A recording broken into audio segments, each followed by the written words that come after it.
Bwana Yesu asifiwe. Ninakusalimu katika jina la Yesu na nina furaha kukuletea neno la Mungu majira haya. Neno la Mungu linatoka katika kitabu kile cha Warumi sura ile ya pili, ukisoma ile mistari 16 kwa maana ya mstari wa kwanza hadi wa 16. Neno la Mungu linasema basi linasema kwa hiyo wewe mtu uwaye yote uhukumuye, huna udhuru, kwa maana katika hayo umhukumuyo mwingine wajihukumu mwenyewe kuwa na hatia. Kwa maana wewe uhukumuye unafanya yale yale, nasi twajua ya kuwa hukumu ya Mungu ni ya kweli juu yao wafanyao hayo. Wewe binadamu uwahukumuye wale wafanyao hayo na kutenda hayo hayo mwenyewe, je, wadhani ya kwamba utajiepusha na hukumu ya Mungu? Au waudhalau wingi wa wema wake na ustahimili wake na uvumilivu wake, usijue ya kuwa wema wa Mungu wa kuvuta upate kutubu? Bali kwa kadri ya ugumu wako na kwa moyo wako usio na toba wajiwekea akiba ya hasira kwa siku ile ya hasira na ufunuo wa hukumu ya haki ya Mungu, atakayemlipa kila mtu kwa kadri ya matendo yake. Wale ambao kwa saburi katika kutenda mema wanatafuta utukufu na heshima na kutokuharibika watapewa uzima milele. Wale wenye fitina wasioitii kweli, bali wakubalio dhuluma watapata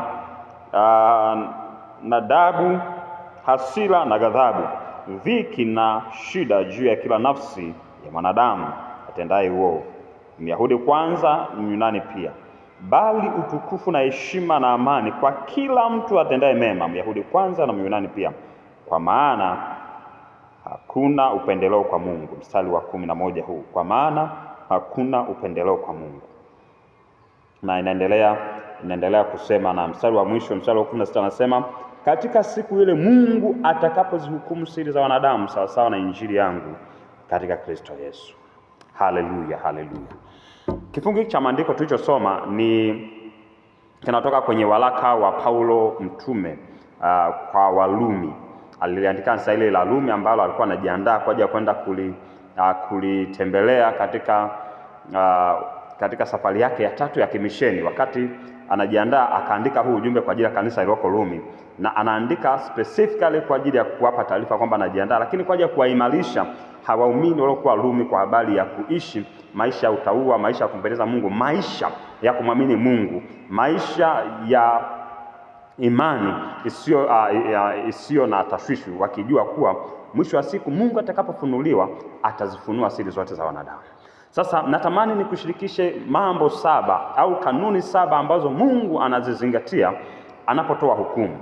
Kwa nini? Kwa sababu Mungu ni mwamuzi. He is a perfect judge. Yeye ni mwamuzi wa haki. Ni mwamuzi ambaye sio sawa na wanadamu.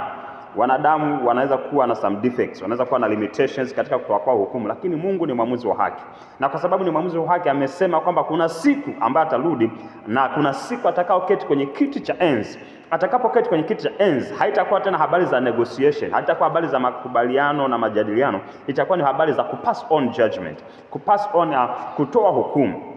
Ndio pale unaona Yesu wakati anafundisha kwenye maeneo mbalimbali kwenye nyaraka, anasema kwenye Injili anasema wakati ule ndipo atakapokuwa anafanya kazi ile ya kutenga kondoo lahani mwake, mbuzi mahali kule alikochagua, au wale wanawali. Unakumbuka habari za wale wanawali 10, wale 5 walikuwa na hekima waingie kwenye raha ya milele, wale 5 walikuwa pumbavu waingie kule ambako kutakuwa na kilio na kusaga meno. Kwa hiyo unapokutana na vifungu kama hivyo kwenye neno la Mungu, vinazungumzia habari ya hukumu ile ijayo, lakini nikupe tu taarifa au habari kwamba ile hukumu ijayo tayari inaanza sasa hivi, kwamba amesema kwa mfano kwenye Yohana ile sura 3 mstari wa 15 kabla ule wa 16 ambao tumeuzoea, Mungu aliupenda ulimwengu hata akamtoa mwanae na kadhalika.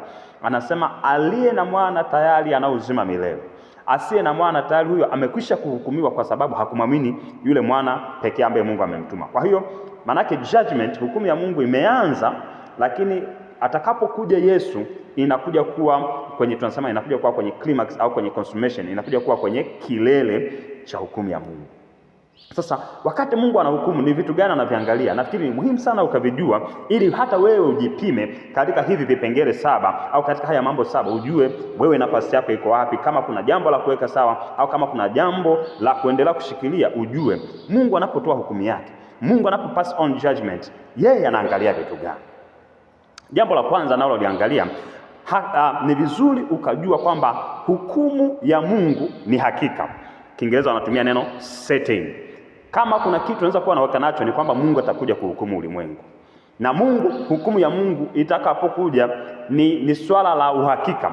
Tunajuaje kwamba ni swala la uhakika? Kwa sababu hata wakati anamwambia Nuhu tengeneza safina, ilikaa zaidi ya miaka 100 atakajua hii jambo ile haiwezi kutokea, huyu tu Mungu alimdanganya. Lakini siku ilifika, kwa sababu Mungu anafanya kile alichokisema, na Mungu ni mwaminifu kwa kile alichokiahidi. Hata sura hii ya pili ukisoma kitabu hiki cha Warumi, anasema Mungu anaendelea kuwa mwaminifu. Haijalishi ni nini kitatokea mkatikati, lakini uaminifu wa Mungu hauwezi kubadilishwa na kitu kingine chochote. Kwa hiyo Mungu, hukumu ya Mungu ni ya uhakika. Ule mstari wa 3 anauliza, kipengele B anauliza, je, wadhani utajiepusha na hukumu ya Mungu? Inamaanisha kwamba hukumu ya Mungu ipo. Na hii hukumu ya Mungu kama ipo, maana yake ni jambo unatakiwa kuwa nalo. Uwe nalo, ulijue. Whether umejiandaa au haujajiandaa, habari njema nakupa ni kwamba hukumu ya Mungu ipo. Sasa sijajua wewe dissect, utachanganua kwamba je, ni habari njema au ni habari mbaya au ni habari, lakini vyovyote vile ilivyo, ni vizuri ukatambua na ukakumbuka kwamba hukumu ya Mungu ipo. Hilo ni jambo la kwanza au kanuni ya kwanza kuzingatia tunapozungumza kwa habari ya hukumu ya Mungu. Hukumu ya Mungu ipo. Lakini jambo la pili ambalo ni muhimu kalijua na ukalizingatia ni kujua kwamba hukumu ya Mungu ni kwa watu wote. Tunasema hukumu ya Mungu ni kwa wote. Kwa lugha ya Kiingereza tunatumia neno universal. Hukumu ya Mungu ni kwa watu wote. Ukisoma ile mstari wa 9 na 10, akwambia watu wote watahukumiwa. Wayahudi watahukumiwa kwanza, lakini pia wa mataifa watahukumiwa kwanza. Kwa hiyo hukumu ya Mungu haitabagua, haitaangalia huyu ni nani, kwamba kwa sababu huyu ni Myahudi atakuwa overlook. Kwa sababu Paulo anaandika waraka huu katika nyakati au mazingira ambayo Wayahudi wao kwa kufikiri kwamba wana Torati, wana sheria za Musa, wanaziishi sheria za Musa na kadhalika, wakafikiri wao ni superior, wao ni bora kuliko wengine au kuliko mataifa ambao hawakuwa na Torati, wanaongozwa kwa dhamiri na kadhalika. Lakini Mungu anamwambia no. Wewe kwa sababu ni Myahudi utahukumiwa kwa kupitia criteria za Kiyahudi, na huyu ambaye sio Myahudi atahukumiwa kwa criteria ambazo sio za Kiyahudi. Lakini the bottom line ni kwamba wote watahukumiwa. Kila mwanadamu atahukumiwa. Waliokufa watafufuliwa, watakikabili kiti cha enzi cha hukumu cha Mungu. Walioko hai watakikabili kiti cha enzi cha hukumu ya Mungu. Kwa lugha rahisi, hakuna ambaye ni exemption kwenye hukumu ya Mungu. Hilo ni jambo la pili, ni muhimu sana ukalijua kwamba hukumu ya Mungu itakuwa passed kwa watu wote. Jambo la tatu la muhimu kuzingatia, au la kanuni ya tatu ya muhimu kukumbuka, ni kwamba Mungu atakapokuja kutoa hukumu, au Mungu anapohukumu, anazingatia kweli au kweli.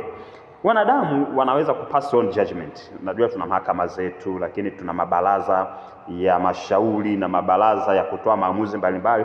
Haya mabaraza na hizi mahakama zinaweza kupass on judgment kwa kutumia criteria zao wanazozijua. Na wakati mwingine kwa sababu ya ubinadamu wao wana limitations. Wanaweza ka overlook kwenye maamuzi, wakatoa maamuzi ambayo ni ya kuonea upande mwingine, au wakatoa maamuzi ambayo kwa namna moja au nyingine yasiwe yale yaliyokuwa yanatarajiwa kutolewa. Lakini habari njema ninayokupa ni kwamba maamuzi ambayo Mungu anatoa, ile hukumu ya Mungu itazingatia kweli. Itazingatia nini?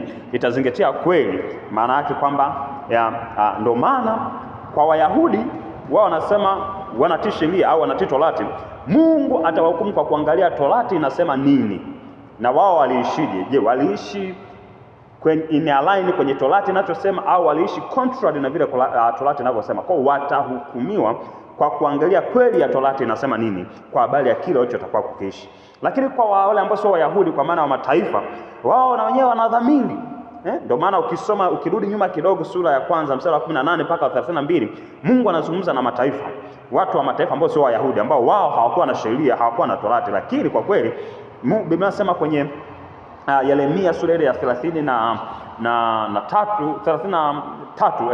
mstari 31 34, anasema Mungu atakapo kuna siku zitakuja ambapo Mungu atakuja kwa Roho wake na sheria ya Mungu itaandikwa katika vibao vya mioyo ya wanadamu. Kwa hiyo wale ambao hawajui Torati, bado ndani yao kuna dhamiri. Mungu amezungumza nao kupitia dhamiri. Kwa nini? Kwa sababu Mungu amejifunua kwa wanadamu wote. Hakuna mwanadamu ambaye hawezi kusema kwamba Mungu hamjui, kwa sababu Mungu amejifunua kupitia sayansi, amejifunua kupitia uumbaji, amejifunua kupitia vitu vingine vyote. Of course, na Mungu amevitumia hivi vitu vyote kujifunua kwa hivi vitu vyote, lengo kusudi hawa watu wapate kujua Mungu yupo, waweze kuja kupokea sasa neema ya wokovu. Tukijua Mungu yupo, maana yake unatakiwa ujue kwamba kama Mungu yupo, je, Mungu anataka nifanye nini? Ndio maana anatuletea neno lake na anatuletea mwanae Yesu Kristo, kwamba ukishaona kwamba kwa namna huu ulimwengu ulivyoumbwa, au hata ukijiangalia mwenyewe jinsi ulivyoumbwa. Daudi anakuja na utafiti na summary na hitimisho, anasema nimegundua kwamba mimi nimeumbwa kwa namna ya ajabu na kutisha na ya ajabu na kushangaza mno, akili yangu inajua sana. Sasa unapofika kwenye hiyo acknowledgement, maana yake hatua ya pili inayofuata ni kujua sasa Mungu anataka nifanye nini, au Mungu anataka nishije. Ndipo unapokuja sasa kwenye special revelation tunaita, ambao unakuja sasa kujua mapenzi ya Mungu yaliyopo katika Kristo Yesu na mpango wa Mungu juu yako ni upi. Kwa hiyo Mungu anaangalia ukweli. Kwa hata hawa ambao wanafikiria mimi bwana mimi sio Myahudi, sijui sheria, kuna dhamiri ya moyo wako ilikwambiaje? Kwa sababu kuna kitu dhamiri yako ilikwambia sikupaswa kufanya hiki, au nilipaswa kufanya hivi, kwa sababu Mungu hata anatuongoza pia kupitia hizo dhamiri. Kama hujaokoka, of course ukishaokoka tunajua kwamba ni kazi hiyo ni kazi ya Roho Mtakatifu. Sasa wewe kwa sababu kwa yule ambaye hajaokoka huwezi kuelewa tukisema kwamba ni kazi ya Roho Mtakatifu, lakini kazi ya Roho Mtakatifu ni hiyo, kuconvict, kuizungumza na mioyo yetu kwa habari ya nini kinaendelea na namna tunapaswa kuitikia. Kwa Mungu atahukumu kwa kuzingatia kweli ya neno lake, wale wa Torati, na kweli ya dhamiri zetu, kwa sababu dhamiri zetu ni ushahidi wa kinachoendelea ndani yetu. Unaweza ukajibalaguza ukafanya ufanyavyo, lakini kwa kweli kama dhamiri, ndio maana Biblia inasema dhamiri yako isipokushtaki una ujasiri mbele za Mungu. Kwa sababu unasema bwana, mimi nafunga sana, mimi nafuata sheria zote, mimi nafanya hivi, lakini ndani yako. Ndio maana Yesu wakati ule wale Mafarisayo wamemleta yule mwanamke, ile sura 8 ya kitabu cha Yohana, wanasema tumemkamata kabisa akiwa kwenye kile kitendo, yani live, kwa lugha tumemfumania akiwa anafanya kile kitendo.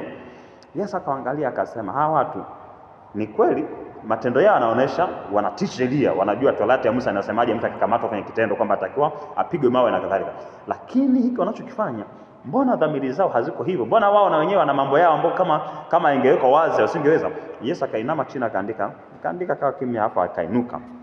Baada akamwambia, sasa jamani, nimewaelewa, lakini kama miongoni mwenu kuna mtu ambaye hajatenda dhambi, aye wa kwanza kumrushia jiwe. Mnakumbuka kilichotokea kwamba kila mmoja aliondoka mmoja baada ya mwingine. Kwa nini? Dhamiri zao ziliwasuta kwamba bwana nilala na mke wa mtu jana, bwana niliongea uongo jana, bwana ifanye. Kwa hiyo hukumu ya Mungu inazingatia kweli ya neno lake, lakini kweli ya dhamiri iliyoko ndani yako. Hata kama inawezekana tuseme basi hujapata neema au hujapata bahati ya kusikia habari njema za wokovu, lakini nina uhakika kwamba dhamiri yako kuna kitu Mungu anazungumza na wewe kwenye dhamiri yako. Umeitikia kwa namna gani? Mungu anaangalia pia unavyoitikia katika dhamiri. Kwa ni jambo lingine au ni kanuni nyingine ambayo Mungu anaiangalia pia. Lakini jambo lingine la kukumbuka la muhimu sana, Mungu anachozingatia tunapozungumza kwa habari ya hukumu yake. Hukumu ya Mungu inaenda au inaambatana pamoja na matendo yako ya sasa na ya baadaye. Matendo yako ya sasa na ya baadaye. Anasema kwenye Ufunuo ile sura ya 22 mstari wa 12 na 13, nafikiri na Mathayo 16:27, anasema tazama naja upesi, nitamlipa kila mtu sawasawa na matendo yake. Kwa hiyo kumbe hukumu ya Mungu iko so much tied, connected na matendo ulionayo. Kwa matendo unayofanya sasa hivi, ninaweza nikasuggest kwako kwamba tayari umeshajua hukumu ya Mungu kwako ni ipi. kwa ukaangalia kile unachokitenda sasa hivi, kwa sababu hayo matendo yako tied na hukumu ya Mungu. Wanaotenda mema kwenye ile sura ya pili pale tumesoma kwamba watakuwa na mahali pa raha ya milele. Watakuwa na mahali pa raha ya milele. Wanaotenda unafiki na uovu wa namna nyingine watakuwa na mahali ambapo ni pa ghadhabu ya milele. Kwa hiyo matendo yetu yana determine hukumu ya Mungu. Na haya matendo nimesema ya sasa na ya baadaye. Na hakuna binadamu yeyote atakayeweza kusimama kama mediator, tunasemaje, kama mpatanishi au kama agent, kwamba sasa kwa sababu huyu amekufa alikuwa hajaanza kutenda matendo mema, alikuwa hajaamini, kwa hiyo hajaanza kutenda matendo ya imani, matendo mema, basi tumuombee au tufanye hivi ili kusudi hukumu ya Mungu ibatilike, isije kawa vile ilivyokuwa sasa na matendo yake. Maana kuna dini nyingine inakwambia bwana, matendo yako mema yakiwa mengi kuliko mabaya, basi Mungu ataangalia mema zaidi afu mabaya atayaacha. Matendo yanafuata imani. Je, umeishi matendo yanayo reflect imani ulionayo? Kwa hiyo matendo yako, wapendwa, baada ya kifo tunajua kwamba matendo yetu yanatufuata. Kwa hiyo Mungu anahukumu pia. Mungu atahukumu. Kanuni ya Mungu ya kuhukumu, anahukumu kulingana na matendo yetu. Naje upesi kumlipa kila mtu sawasawa na matendo yake. Kwa hiyo nina suggest kwako kwamba kama kuna namna matendo yako hayamfunui Mungu, uwe na kwamba hukumu yako tayari imeshakuwa past kwenye other side. Unajua pendwa, Mungu Yesu atakaporudi mara ya pili, anakuja, tunasema anakuja kuconsummate, anakuja kukamilisha kile ambacho kimeshaanza. Kimeanza lini? Kimeanza siku ulipofanya maamuzi wewe.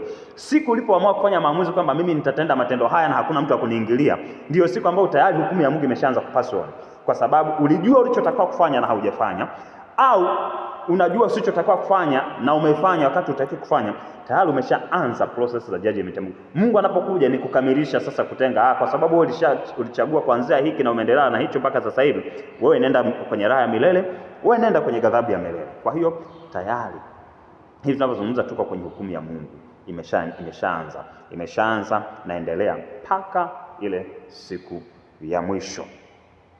Kwa ni muhimu sana ukajua hilo na ukakumbuka hilo kwamba hukumu ya Mungu iko so much connected na kile unachokifanya sasa hivi. Hicho unachokifanya sasa hivi, hivyo unavyoishi sasa hivi, kuna determine mwisho wa hukumu, mwisho sentence ya mwisho ya Mungu kwako iwe ya namna gani. Either uingie kwenye raha milele au uingie kwenye this other side ambayo sipendi hata kuizungumzia, ni mbaya. But I suggest to you, ninakushauri kwamba please uwe miongoni mwa wale ambao atawaambia karibu, ingia kwenye raha yangu ya milele. Lakini jambo lingine ambalo Mungu anaoliangalia wakati anatoa hukumu, Mungu ni vizuri sana ukajua kwamba kanuni ya Mungu ya hukumu ni kwamba Mungu hana upendeleo. Mstari wa 11 amezungumza pale, sura ya 2 mstari wa 11 anasema kwa maana Mungu wetu hana upendeleo. Na ukisema Mathayo sura ya 10 mstari wa 37 the same thing anakizungumza wakati Petro amefika kwa Cornelio. Petro mwenyewe akagundua kwamba kwa kweli kwa Mungu hakuna upendeleo. Kwa hiyo hata hukumu ya Mungu haipendelei, wapendwa. Hukumu ya Mungu haiangalii huyu ni mzungu, ni Mwafrika, ni Mweshia, huyu ni mnene, ni mwembamba, huyu ni maskini, ni tajiri, huyu anazaliwa familia ya kichifu, huyu ana familia ya kitumwa. Hukumu ya Mungu haiangalii hayo mambo. Hukumu ya Mungu haina upendeleo. Mungu atahukumu kwa kuangalia standards zile alizoziweka. Umeabide kwenye hizo standard kwa namna gani? Umemwamini Yesu, unaishi wokovu au unaishi maisha mengine? Nje ya hapo Mungu hata angalia kitu kingine addition. Ni vizuri sana ukalikumbuka hili na ukalizingatia hili kwamba Mungu hata angalia hata angalia kama umezaliwa kwenye familia ya Kikristo. Maana kuna wengine sema mimi nimezaliwa kwenye familia ya Kristo, mimi wokovu na ujua tangu nazaliwa. Mungu hata angalia kama umezaliwa kwenye familia hiyo. Mungu ataangalia wewe, matendo yako yanamfunua yeye kwamba umemwamini au unatenda tu for the sake ya kutenda, kutimiza torati kama ambavyo Wayahudi walikuwa wanafanya kwa muda huu. Kwa hiyo hukumu ya Mungu haina upendeleo kwamba aliyezaliwa kwenye familia ya wokovu ana ticket, aliyezaliwa kwenye familia ya kiganga na kichifu kwa hana ticket. Hukumu ya Mungu iko even kwa wote, ni uniform kwa wote. Ni muhimu sana ukajua kwamba Mungu analiangalia hilo. Lakini jambo lingine Jambo lingine tunasema ni vizuri kujua kwamba hukumu ya Mungu inatokana na kiwango cha ufahamu wako au kiwango cha mwanga ulicho nacho. Nafikiri hili nimelizungumza. Wale walio Torati, Mungu atahukumu kulingana na ufahamu wao wa Torati walionao. So wanajua Torati naambia wafanye nini na hawafanyi. Ukisoma pale ndio maana wanaulizwa maswali hawa Wayahudi. Hii sura ya pili ilikuwa wanaulizwa Wayahudi kwamba ninyi sasa mnasema mnajua sheria. Mlitakiwa mwe walimu wa sheria. Lakini sasa Bwana yale mnayowafundisha hawa watu ambao mnasema hawajui sheria, mnafundisha wasifanye kitu, hapo ninyi wenyewe mnafanya kila mnachowafundisha wasifanye. Nini maana yake? Kwa mtahukumiwa kwa sababu mlijua mnachotaka kufanya na kufanya. Hawa watahukumiwa kwa namna nyingine kulingana na ufahamu mwingine walionao. Ndio maana tuna substitute pale, tunaweka dhamiri. Kwa watahukumiwa kwa dhamiri zao. Wa sheria watahukumiwa kwa sheria, wa dhamiri watahukumiwa kwa dhamiri zao. Lakini jambo la mwisho lingine ambalo ni muhimu kukumbuka, ni muhimu sana ukakumbuka kwamba hukumu ya Mungu ni kupitia Kristo Yesu. Ni kupitia Kristo Yesu. Wale walio katika Kristo Yesu tayari wamesha pass on hukumu ya kwanza, kwa maana kwamba wameshatoka mautini. Maana hukumu ya kwanza ni mauti. Wamesha pass on kutoka mautini, wameingia kwenye uzima milele, kwa sababu Mungu aliupenda ulimwengu hata akamtoa mwanawe pekee Yesu Kristo, ili kila anayemwamini asipotee bali awe na uzima wa milele. Kwa unapomwamini Yesu tayari umesha pass on hukumu kutoka mautini kuingia uzimani. Lakini kama hujamwamini tayari wewe na wewe uko kwenye this other side na imeendelea sasa, lakini ni mpango wa Mungu au ni shauku ya Mungu asipotee hata mmoja. Ndio maana wokovu, habari njema za wokovu zinahubiriwa kwako, zinazungumzwa kila mara, ili kusudi usiende huko ukaingia kwenye hukumu ya milele. Maana hukumu tayari imeshaanza.